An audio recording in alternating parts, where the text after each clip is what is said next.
Oh, oh, oh, oh, oh.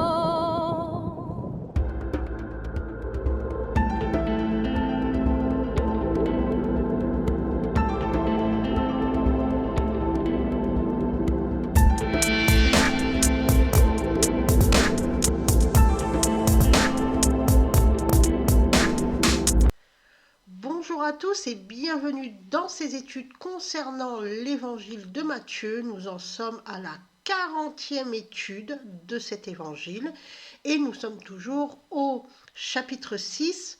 On va terminer l'étude de la prière modèle donnée par Jésus-Christ, le Notre Père. Donc on va regarder le dernier verset de cette prière.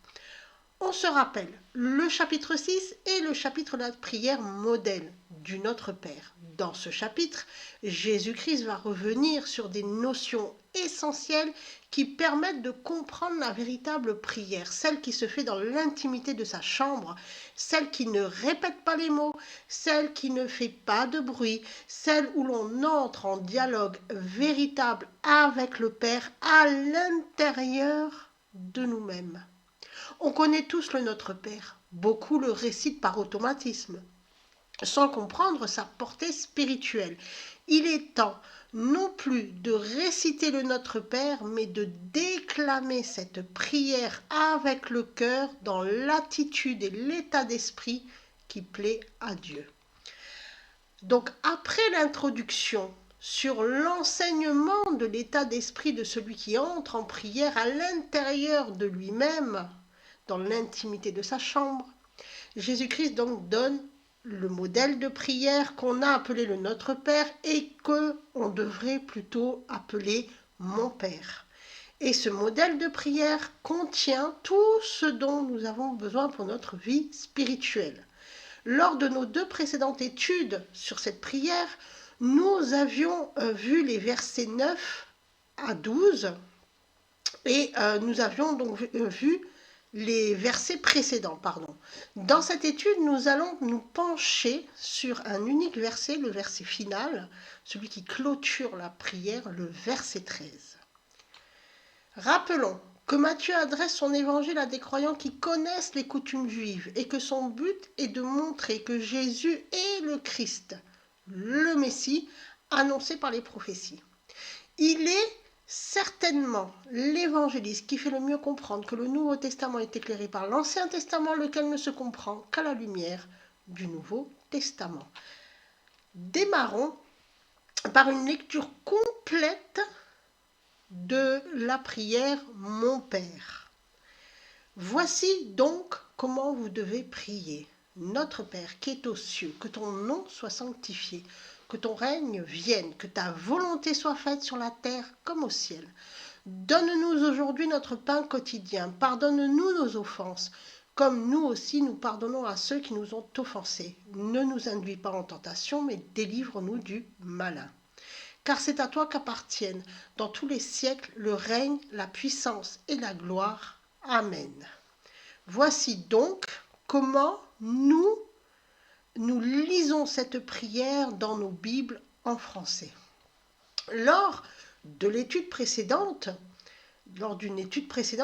dans l'introduction de cette prière, nous avions coupé cette prière en 3 parties et cela uniquement dans le but que les articles ou les vidéos ne soient pas trop longs. Alors on se rappelle, la première partie allait du verset 9, incluait le verset 9 et le verset 10. La seconde partie concernait les versets 11 et 12. Ça a déjà été vu. Donc pour ceux qui n'ont pas visionné ces vidéos, je les invite à aller regarder ces 2 premières parties pour vraiment comprendre ce qui se passe maintenant à la 3e partie, c'est-à-dire au verset 13. Sinon, on n'a pas la totalité de l'enseignement. Donc là, aujourd'hui, on va aller regarder le verset 13. Et donc le verset 13, à lui seul, nous allons voir que ce verset contient énormément d'enseignements spirituels et qu'il a été pris à tort et à travers. On va relire ce verset. Ne nous induis pas en tentation, mais délivre-nous du malin, car c'est à toi qu'appartiennent dans tous les siècles, le règne, la puissance et la gloire. Amen. La première chose qui choque dans cette lecture en français que nous avons dans nos Bibles courantes, c'est le fait que la traduction fait croire que Dieu puisse induire en tentation. C'est-à-dire que Dieu tenterait les hommes et que ces derniers le supplient de ne pas le faire, de ne pas les tenter. On a comme une image d'un Dieu tortionnaire qui s'amuserait à tenter les hommes et que les hommes face à Dieu, à ce Dieu tentateur, supplieraient Dieu de ne pas le faire. C'est choquant finalement. On a l'impression que l'on supplie Dieu de ne pas nous pousser au mal. C'est choquant. La traduction œcuménique de la Bible donne cette traduction et ne nous conduit pas dans la tentation. Et la Bible en français courant propose cette autre traduction et ne nous expose pas à la tentation. Dans notre langage courant, la tentation a une connotation très négative. La tentation est définie par le fait d'être excité par le désir ou l'envie, ou d'être poussé à enfreindre une loi morale ou divine. Donc, quand on parle de tentation, on a l'idée de quelque chose qui nous pousse à commettre le mal. Ainsi, est-ce que Dieu nous pousserait à mal agir ? Bien sûr que non, puisqu'il n'y a aucun mal en Dieu. Et Dieu ne veut pas le mal. Et pourtant, ces traductions, j'en ai pris 3 là. On a la Louis II, on a la traduction communique de la Bible, on a la Bible en français courant. C'est ce qui, en fait, elles nous le font croire. Elles font croire que Dieu nous pousserait au mal. Et on va voir, encore une fois, que ce qu'on lit n'est pas forcément ce qui est écrit. Commençons par le début du verset. Ne nous induis pas en tentation, mais délivre-nous du mal. Alors, le ne pas, dans le texte original en grec ancien, il s'agit de mais. Il s'agit donc d'une négation relative en grec ancien, et non d'une négation absolue. Alors ça a toute son importance, vous allez le voir dans le déroulement de l'explication. Alors la négation absolue, elle, signifie une négation totale. En grec, la négation relative mais s'emploie pour marquer une négation dans un sens hypothétique, pour signifier que la chose dont on parle est incertaine. On ne sait pas si ça va se produire ou pas. On l'utilise comme une défense, un conseil de ne pas faire quelque chose. Par exemple, on va prendre un exemple. Lorsqu'on dit à quelqu'un « ne me dis pas cela », on a bien une négation, mais là on utilise une négation relative, c'est-à-dire qu'on dit à quelqu'un de ne pas faire quelque chose, mais ce quelqu'un est libre ou pas de faire ou pas ce qu'on lui demande. Donc, d'écouter ou de ne pas écouter, notre défense de ne pas dire ce qu'on n'a pas, nous, envie d'entendre. Voilà, c'est ça la négation relative. Induit. Eizeinek kes dans le texte original en grec ancien. Il s'agit de la conjugaison à l'aoriste et au mode subjonctif de la seconde personne du singulier du verbe eisphero qui signifie amener dans ou vers. La conjugaison montre qu'il s'agit d'actions, de plusieurs actions ponctuelles, sans insistance dans la durée ou dans la répétition. La tentation, on y arrive, ne nous induit pas en tentation. On va voir ce que signifie ce mot tentation. Peirasmon dans le texte original en grec ancien. Il s'agit du nom masculin peirasmos à l'accusatif. C'est-à-dire que ce mot est objet direct du verbe eisphero, qu'on a vu en haut, c'est-à-dire le verbe induire, qui a été traduit par induire. Ce nom masculin, peirasmos, tentation, désigne une épreuve une tentation, une expérience. En réalité, les Grecs ne font pas la différence entre la tentation et l'épreuve. C'est le même mot. Le mot peirasmos découle du verbe peirazo, qui signifie essayer si une chose peut être faite. Tenter, essayer, éprouver, éprouver malicieusement. Dans ce verbe peirazo, on y retrouve la racine peira, qui signifie une épreuve, une expérience, une tentative, la vérification d'une chose, apprendre à connaître par l'expérience, expérimenter.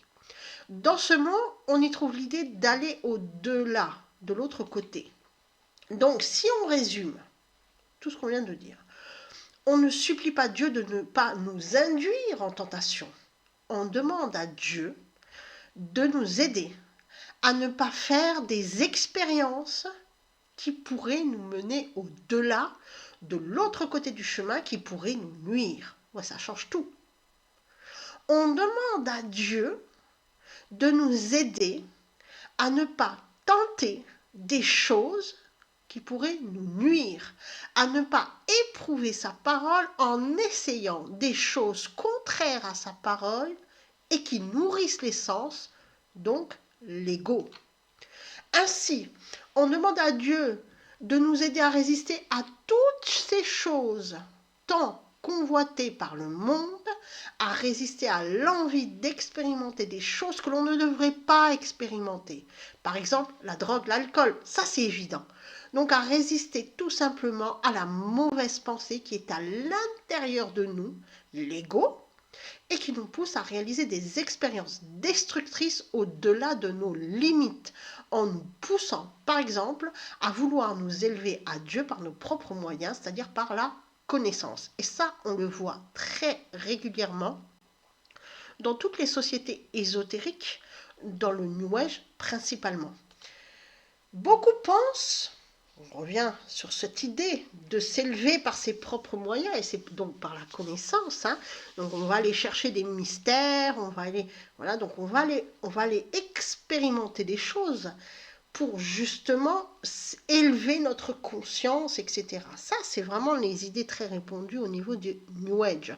Donc beaucoup pensent pouvoir s'élever à Dieu par leurs propres moyens, en priant beaucoup par exemple, en étudiant beaucoup, en essayant de scruter les Écritures, en allant à l'office aussi régulièrement, en jeûnant, en méditant. Alors que finalement, et c'est très important, cette prière annonce que non, on ne s'élève pas à Dieu par nos propres moyens. On demande à Dieu son soutien pour ne pas faire de bêtises. Exceptionnel, c'est exceptionnel. Pourquoi? Parce que sans Dieu, on ne peut rien faire. Et c'est l'ego qui prend le dessus. Si on n'est pas avec Dieu, c'est l'ego qui prend le dessus. Et l'ego est ami du monde. Et donc, il nous fera faire toutes ces choses tant vantées par le monde, mais qui sont destructeurs pour l'esprit. Et c'est toujours Dieu, et ça il faut vraiment le retenir, c'est toujours Dieu qui nous élève à lui, qui nous tire du monde pour que justement on ne soit plus esclave des mensonges du monde et de notre ego. Ainsi, et pour conclure, ce n'est pas Dieu qui induit en tentation, comme le laisse supposer le texte. En français, bien sûr, la traduction. C'est au contraire une demande à Dieu, qu'on fait à Dieu de nous aider à lutter contre les mauvaises pensées qui naissent de l'ego et qui nous poussent à expérimenter des choses qui sont destructrices pour l'esprit. Parce que l'ego, lui, il aime les mensonges du monde et il va tout faire pour nous pousser dans les mensonges du monde. Et cela dans tous les domaines de notre vie. Il y a des choses destructrices qui sont évidentes, comme expérimenter la drogue par exemple. D'autres qui le sont moins, comme le fait de vouloir s'élever à Dieu par ses propres moyens, ou vouloir chasser un démon par ses propres moyens, par des prières, parce qu'on pense et qu'on est plus fort, qu'on a un don pour cela, et parce qu'on a reçu un enseignement sur l'exorcisme ou une ordination de prêtre exorciste. D'ailleurs, comme le dit la suite de la prière, c'est Dieu qui délivre. Délivre-nous du mal. du malin. On va regarder tout ce que ça signifie. Donc Dieu délivre non seulement du démon, mais il nous délivre aussi de l'ego. Ce qu'il faut comprendre, et c'est tout le sens véritable de ce « ne nous induis pas en tentation », c'est que cette petite phrase est en réalité une demande de protection. On demande à Dieu de nous aider à résister à notre ego, car on sait que Dieu est notre seul secours et que sans Dieu, on est incapable de discerner les mauvaises pensées qui viennent de l'ego et qui sont alimentées par les mensonges du monde, de celles qui viennent de Dieu. On est incapable de discernement. Et donc, c'est Dieu qui nous donne ce discernement, qui nous rend capables de faire taire notre ego. Continuons avec délivre. Délivre, raïsé dans le texte original en grec ancien. Il s'agit de la conjugaison à l'aoriste de la voix à la voix moyenne, de la deuxième personne du singulier du verbe roumé, qui signifie délivrer, sauver, protéger, défendre, préserver, conserver fidèlement, observer avec soin, surveiller, écarter, éloigner de quelque chose qui nuit. Donc vraiment ce mot-là qu'on a traduit par délivrer, c'est le verbe roumé, on a vraiment beaucoup de sens qui lui est rattaché. Ainsi la délivrance est lorsque Dieu nous sauve, nous protège, nous défend contre le malin, on verra qui est le malin, nous préserve, nous observe avec soin pour éviter que l'on chute, nous écarte du malin, nous éloigne du malin. Cela change toute la vision même de la délivrance. Car habituellement, lorsqu'on pense à la délivrance, on pense à un rituel de prière qui nous permettrait d'éloigner de nous le mal. C'est ce que l'on nous apprend lorsqu'on explique la délivrance. Or non, c'est Dieu qui éloigne de nous le mal et dans la prière, nous lui demandons cela. Et justement, on lui demande qu'il nous éloigne du malin, Cependant, la conjugaison à la voix moyenne montre que c'est l'Esprit Saint qui agit et nous délivre. Cette délivrance ne peut venir que de Dieu. Et elle suppose donc que Dieu est souverain dans nos vies. Bien sûr qu'on peut prier, on peut demander à Dieu cette délivrance et les autres, nos frères, nos sœurs, dans la foi, peuvent prier pour nous aider, pour nous soutenir. Ils envoient la demande à Dieu. Mais cette délivrance ne peut venir que de Dieu.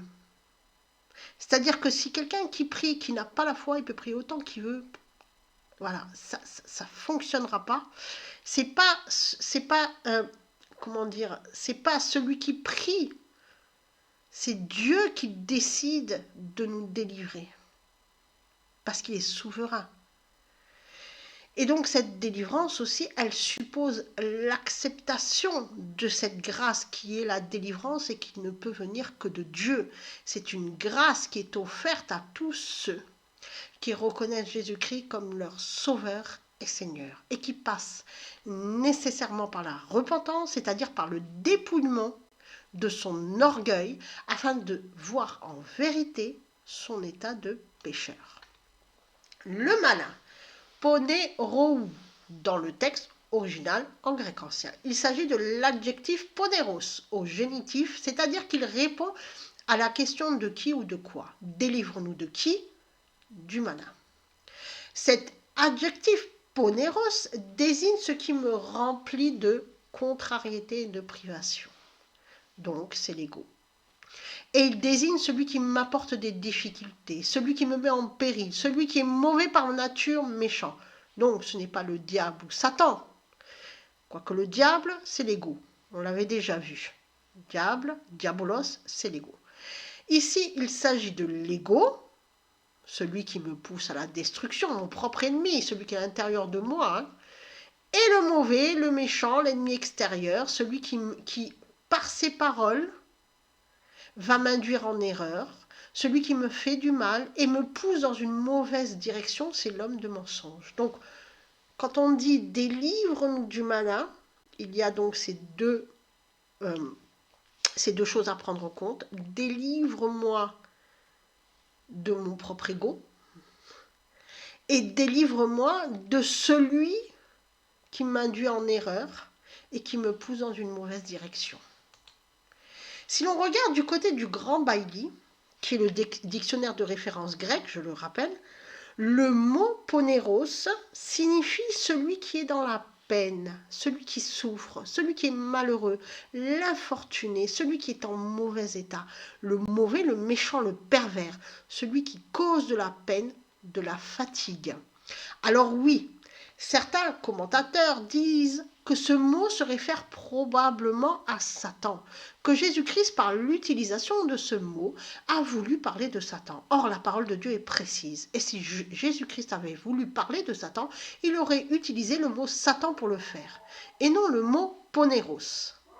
Alors oui, certains diront que Jésus-Christ parlait en araméen et que Matthieu a retranscrit en grec ces paroles de l'araméen, et donc il aurait peut-être eu ici une confusion. Ce n'est pas possible, car Matthieu connaissait parfaitement et l'hébreu, et l'araméen, et le grec. Ajoutons à cela que son écrit est inspiré, c'est-à-dire soufflé par l'Esprit Saint. Il ne peut y avoir aucune erreur. Donc, ici, clairement, il ne s'agit absolument pas de Satan. Ce n'est pas « délivre-moi de Satan ». Il n'y a pas... Non. C'est « délivre-moi de l'ego et des mauvais, des méchants, des hypocrites, des hommes de mensonge ». Cette vérité change beaucoup de choses, notamment concernant l'exorcisme. On demande à Dieu de nous délivrer, c'est-à-dire de nous sauver, de nous éloigner, de nous protéger de nos contrariétés, de nos privations, de nos mauvaises pensées qui engendrent des contrariétés, des privations, donc de notre ego. Et l'on demande à Dieu de nous protéger, de nous éloigner, de nous sauver des hommes méchants, des hommes de mensonges, des hypocrites qui induisent en erreur par leurs paroles. Ça change tout. Vraiment, ça change tout. On reviendra sur cet aspect de l'exorcisme quand parce que dans la parole de Dieu et dans l'évangile de Matthieu, bien sûr que Jésus-Christ a réalisé, il a chassé des démons. Et on reviendra et on verra que c'est très particulier, très particulier. Mais Dieu ne nous demande pas ça. Il nous demande déjà, nous, de faire taire notre ego et de nous éloigner des hommes de mensonges. Et là, on demande à Dieu de nous aider à le faire. Et cela rejoint les études concernant le psaume 1 que je vous invite à aller regarder, qui donne une définition précise du méchant et de l'hypocrite, appelé moqueur dans le texte, et les études concernant le psaume 5. Dans le psaume 1, nous avons le premier conseil de Dieu, et Dieu nous dit « Éloigne-toi des méchants, des hommes de mensonge, des moqueurs, de ceux qui diffusent le mensonge. » Continuons avec la dernière partie du verset, car c'est à toi qu'appartiennent dans tous les siècles le règne, la puissance et la gloire. Amen. Cette fin de verset, en réalité, n'appartient pas au texte primitif. On ne retrouve pas cette dernière partie du verset 13 dans les plus anciens manuscrits. Il semble donc qu'il s'agisse d'un texte ajouté plus tardivement, qui apparaît avec de nombreuses variantes dans certains manuscrits et qui a été ajouté afin de donner un caractère plus solennel à la prière, notamment lorsqu'elle était lue en public. Cependant, la grande question est, a-t-on besoin d'ajouter de la parole à la parole de Dieu ? Certainement pas. Pourquoi avoir rajouté ça ? Pourquoi ? Déjà, certainement pas, mais absolument pas. La parole de Dieu se suffit à elle-même. Et y ajouter quelque chose, c'est déformer cette parole de vérité. Donc, nous, dans notre étude, on ne tiendra pas compte de ce dernier verset, ni de ce « Amen » qui clôture la prière. Maintenant, et pour terminer cette étude, comme à notre habitude, nous allons lire ce verset 13 dans sa traduction, on va dire, de sens. Et donne-moi la force de résister à la tentation et à l'épreuve, de résister à mon ego qui fait naître des mauvaises pensées et me pousse à m'éloigner de toi. Aide-moi à lui résister. Et délivre-moi, sauve-moi, éloigne-moi, protège-moi des contrariétés, des privations, de mes mauvaises pensées qui me poussent au mal. Et délivre-moi, sauve-moi, éloigne-moi, protège-moi des hommes de mensonge, de ceux qui fomentent le mal pour perdre les esprits par leurs paroles et leurs actions. Que Dieu vous bénisse et vous protège.